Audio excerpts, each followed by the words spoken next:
This is Cerebral Cinema. Movies of the mind.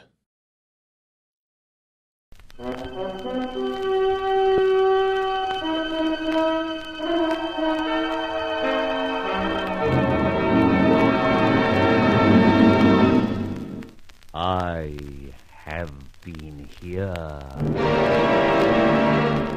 The Grey Goose, Adventures of a Modern Robin Hood.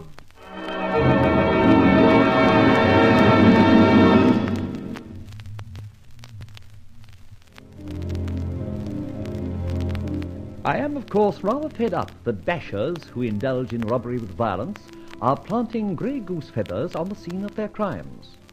This brings the Grey Goose into disrepute. With these thoughts in mind, I determine to run down the thug. Hence, I call on my old friend Charlie Austin, ex-burglar, and enlist his aid. Thus, we sally forth, and under his guidance, go to a sort of thieves' kitchen, where my hopes to find a particular basher fail. In the meantime, however, I have shot off my mouth, as the saying is. I can't pinpoint any one of these brothers of the bash, so leaving the joint, Charlie and I proceed homewards when we are set upon. A cosh here, a cosh there, and we both remember very little of what happened.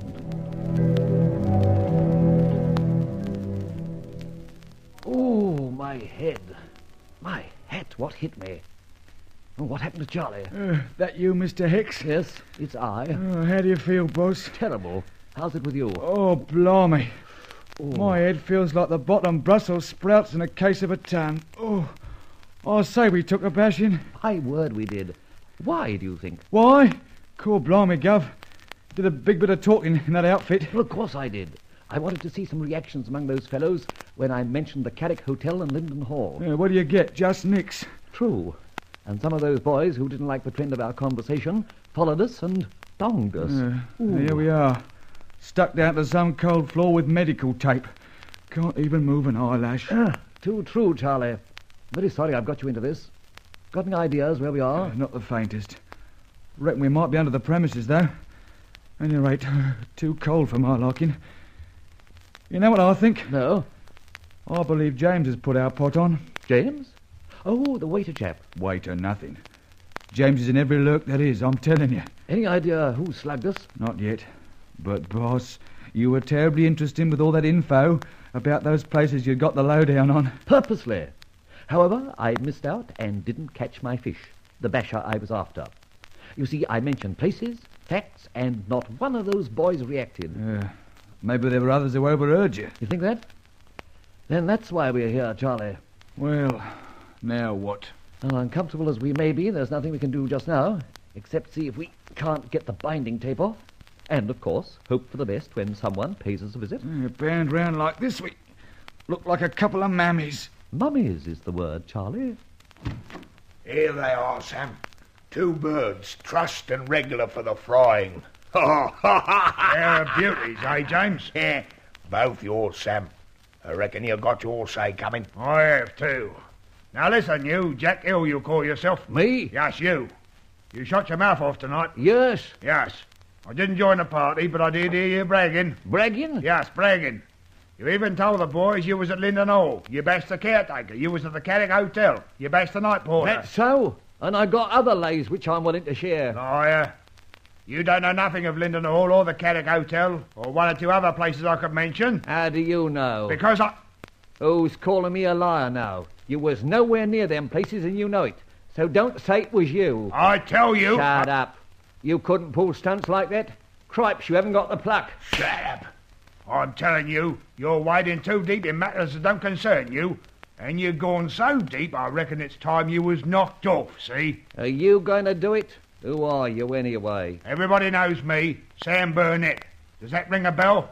Sam Burnett? Never heard of you. Liar! I'm the boss around here. Well, Sam, thanks for the intro, but I still say I was at Carrick and Linden Hall. Can you prove I wasn't? Yes, I can. Careful, Sam. Yeah, gotta be careful. By Jiminy, this might be a copper stew. Shut up, don't be a mug. Listen, Sam, can't we have this argument some other time? I've knocked around a bit. maybe I could be a bit of use to you sometime. You see, I really do know some good lays. As long as you don't shoot your mouth off, yes. But look out if I find out you're an ark or a stoolie. Just look out. I'm not either of them. All right, we'll make a few inquiries. James, pick up Charlie there. Here, what do you want with me? We'll show you later. You brought this cove here. Maybe with a little persuasion you can tell us something about him. I ain't certain yet. Here, I tell you I don't... Shut up! Go on, James. Bring a little bloke upstairs. Maybe we can make him squeal about his jump. No, I tell you, I don't think it's all about it. It's completely... Bring him up, James. Right. Here, Sam, he ain't got nothing to do with this. Is that so? Well, we'll find out, see? And if you are an ark or a stoolie, Lord help him and you too. Go on, James. Bring a little cuss. Here, wait a moment, Sam. After you've done him over, I suppose you'll have a go at me. That's right, Nark. I suppose you haven't got a cigarette on you. Cigarette? Why? Well, maybe even a dying man gets one if he asks for it. You ain't dying yet. I heard you. Yet, you said. Give him a fag to shut his trap, Sam. He talks too much. Here you are, Nark. Remember this. You won't have time to enjoy any more. Thanks, Sam. Thanks all the same. Light? Here you are. Oh, that's decent of you. Good. Hopes you enjoy it. Go on, James. Upstairs with that squealer. Go on, there. Stop what you mean by that. So, I found my basher, Sam Burnett. Well, this cigarette will burn some of these bandages. Now, hold it. Hope it lasts out. Just to get my hand free. The rest will be easy. Jiminy, it's not going too well. Better, much better. Hands free at last. Soon get the rest off now. No, I tell you. No! Any more, Cully, or will you sing us a song? Go on! Just let me get this stuff off, and Mr. Sam Burnett and our friend James will pay. No, I didn't. Come on. He's a copper, ain't he? No, I tell you. James, put that candle under his feet. Near No! Here, I tell you. He ain't a copper. Stick it a few minutes more, Charlie. I'll soon be with you. Nearly undone. That's the last. Now for it. By Jiminy, dear Sam left his cosh. It may come in useful. I tell you, I don't know who he is. Come to me for keys, so I thought he'd be on the up and up with us. Oh, yeah. If they knock him about too much, I'll never get him out of here. Stick it for heaven's sake, Charlie. Come clean, you rat. Who is he? This is it. Okay, Charlie, stick it. Here comes the lifeboat. Okay, you fellows, you've had it. How do you like your own cosh, Sam? And you, James? Out. Oh, Charlie, look at your beauties. Don't they look, beautiful and still? Blimey, Governor. You got your eye on the ball that time. Yes, not even a divot to show for it. Now, Charlie, how do you feel? A bit done up, like. Yes, and you look at it. Can you manage to walk home? Home? Crikey, wouldn't dare go back there just now. True. When these two beauties regain their senses, they'll be on your tail again. So what? That is it. So what? By the way, Sam Burnett, wasn't he nabbed recently for a theft at Sir Thomas Bradbury's place? Well, they reckon Sam wasn't altogether responsible for the job, see? So he got away with only 6 months. Ah, so that explains it. Explains what? Never mind, Charlie. The thing is to keep these thugs off our tracks. And, Charlie, Sam Burnett is becoming a thorn in my side. He's a basher, almost a killer. Charlie? Yes, Governor. Charlie. Yes, Mr. Hicks. He's been throwing geese feathers around. Why, that dirty... Yes, that's how I feel. You know, Charlie, you and one other are the only people in the world who know. The two meant more silent. Well, we've had a bad run, Pard, and we've 2 semi-corpses on our hands. Now, what do we do with them? Haven't a clue. Oh, you're a great help. I've got it. Good, what's the idea? Dump 'em in the Thames. Charlie, I'm surprised at you. Wait on. I've got an idea. We'll take them round to your place. Anything to oblige, Mr. Hicks. But what do I do then? You've got a cellar. We bind them up a bit like they did to us, and from there we can take further action. Not a bad idea, Mr. Hicks. My cellar's full of rats, and there's a foot of water over the floor. Excellent. Nothing could be better. Yeah, but how do we get 'em then? My car. Listen, I'll walk back and get it. You watch these two, and when I get back, we'll waft them away. Just as you say, Mr. Hicks. Here, but what if they come to? There's this. A cosh? Lately the property of one Sam Burnett. Used it as per the doctor's prescription every now and then. Well, so long, Charlie. See you in a few minutes, say half an hour. Well, get a move on, or my arms will get tired coshing these here blokes. Hey, looks. This is a beautiful cosh.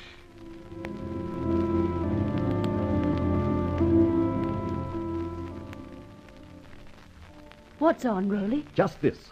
Charlie Austin and I ran into trouble tonight. Rowley? Got ourselves kidnapped. However, we got out of it and have now 2 bodies to dispose of. Bodies? Oh, not dead ones, don't worry.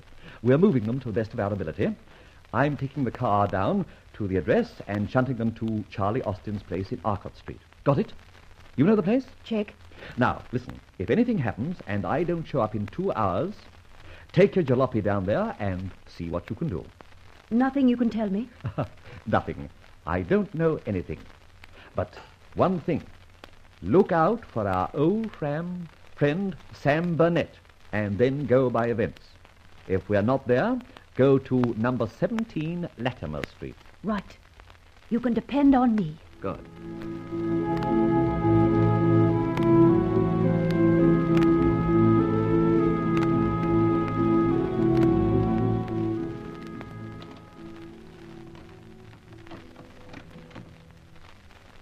Hello.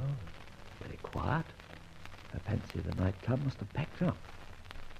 Now what next? Oh, let's see. Here we go. Up these stairs.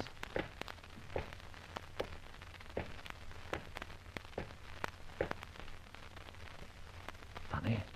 No light under the door. Charlie. It's me, Mr. X. Confound it. What's wrong? Charlie. Charlie. I'll try the door. So, by gad. Empty. Gone. The birds have gone. Now, what the deuce has happened to Charlie?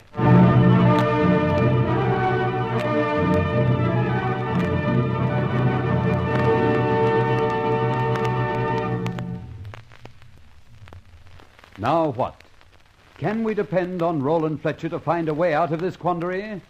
Listen to the development of the adventures of the Grey Goose. Cerebral Cinema hopes you have enjoyed this movie of the mind.